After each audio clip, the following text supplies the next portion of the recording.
Are you feeling a little discouraged, a little despondent because you've been applying for jobs and you're waiting for the phone to ring and it seems as if no one is calling?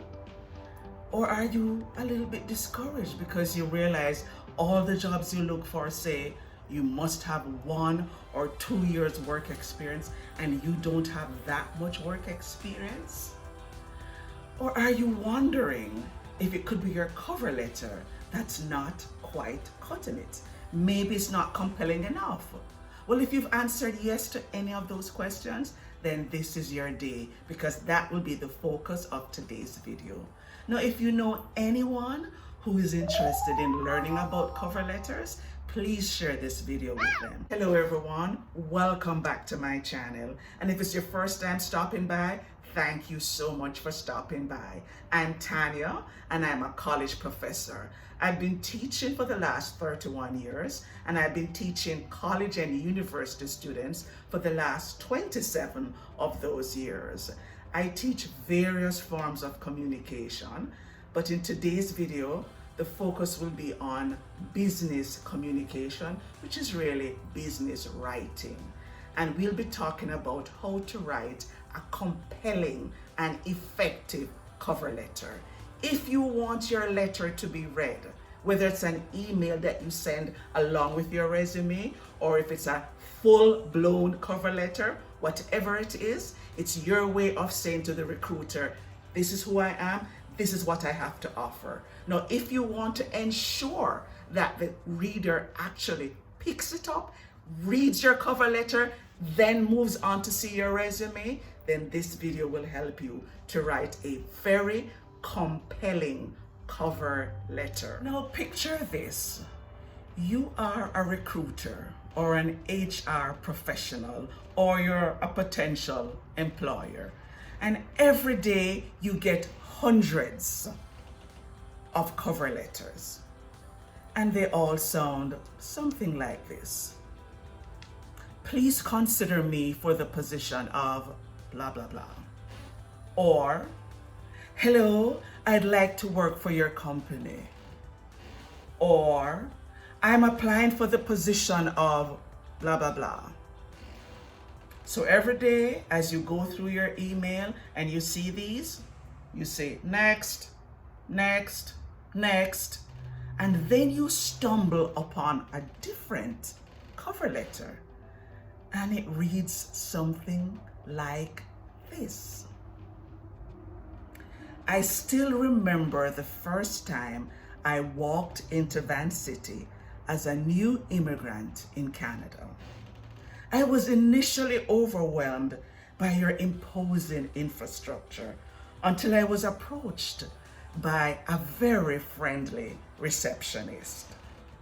He smiled and welcomed me and took me through the process of opening an account, step by step. That customer care won me over. And I'm still a loyal Van City customer today because of that care that I got. Because Van City's values aligned with my values, I was delighted when I saw the job posting on LinkedIn for the position of teller at your Marine Drive branch. I believe I would be the perfect fit, and therefore I wish to apply for the position of senior teller at Van City's Marine Drive branch. Now, if you were the recruiter and you had just read the previous ones, which were the usual, and you got one like this one about Van City, which would you choose? Now, I know some of you may be saying, yeah, but that's long and that takes time. True, it does take time. But you know what else it did? It created an emotional connection with the reader. And it gave a response. And it created that response that made the person say, who is this person? And that's what you want. You want the recruiter to read it and be pulled in. You want to grab their attention. You want them to say, hold on, this person isn't the usual. Let me see what they really have to offer. Now, in a previous video, I spoke about attention grabbers. Now, I was talking about attention grabbers when it came to speeches, but it's the same principle. So if you want to have a look at that, that will help you to see what it is or what happens when we grab attention. That's what you want. Think about it, guys. People are very busy. Recruiters are very busy. They're just looking for the right person. You are one of hundreds of people that want the same job. And I'm assuming that this is a job that you think can be related to your career path. Now, if you're talking about a minimum wage job, and minimum wage jobs are fine because sometimes that's the start you need. But if you're not looking for a minimum wage job and you're looking for the kind of job that you want to, that you see yourself going in for a while, then you have to take the time. And you have to realize that you are one of many. So you have to begin to find ways to differentiate yourself from your competitors. Now, if everybody is applying and writing, please consider me, my name is, and everybody is given the usual start, and you choose something different, shouldn't you stand out? Why would you stand out? And isn't that the aim? To stand out. You want to stand out so that the recruiter will say, let me see this resume. Let me see if the person matches. Let me see if this is someone who can fit in this organization. That's what you want. And because that's what you want, you have to take the time. And even though it's a lot more effort and a lot more energy, you have to do it if that's the job you want. So what you want to do is ensure that your cover letter begins with an attention grabber.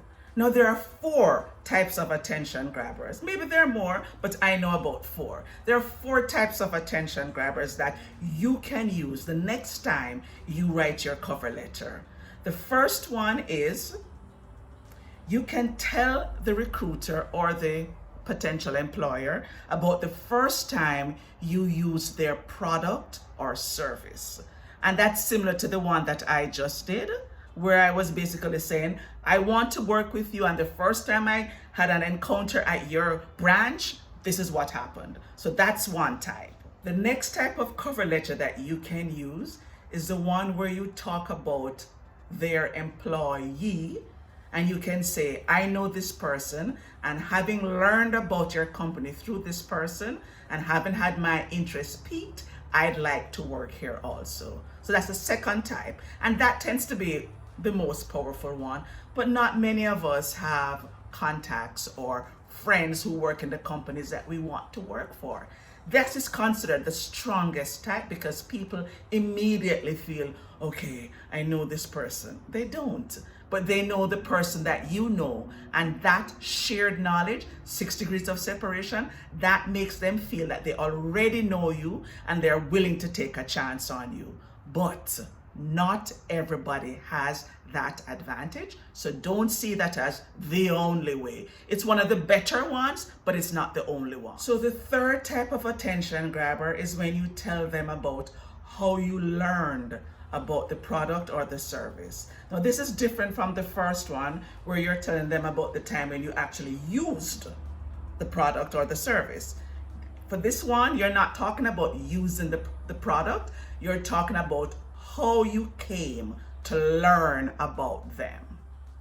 Now, the fourth type of attention grabber is when you talk about an experience that you had that made you realize that their values and your values are similar.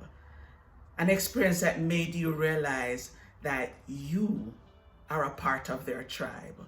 So you have 4 attention grabbers from which you can choose, and I will have a link below, and I will give you an example of each of the 4 types.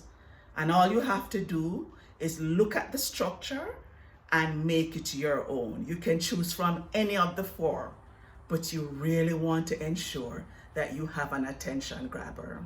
The attention grabber is the first part of the introductory paragraph. It's not the entire paragraph, it's just the first part, because the opening paragraph must have 5 parts. The first part is the attention grabber.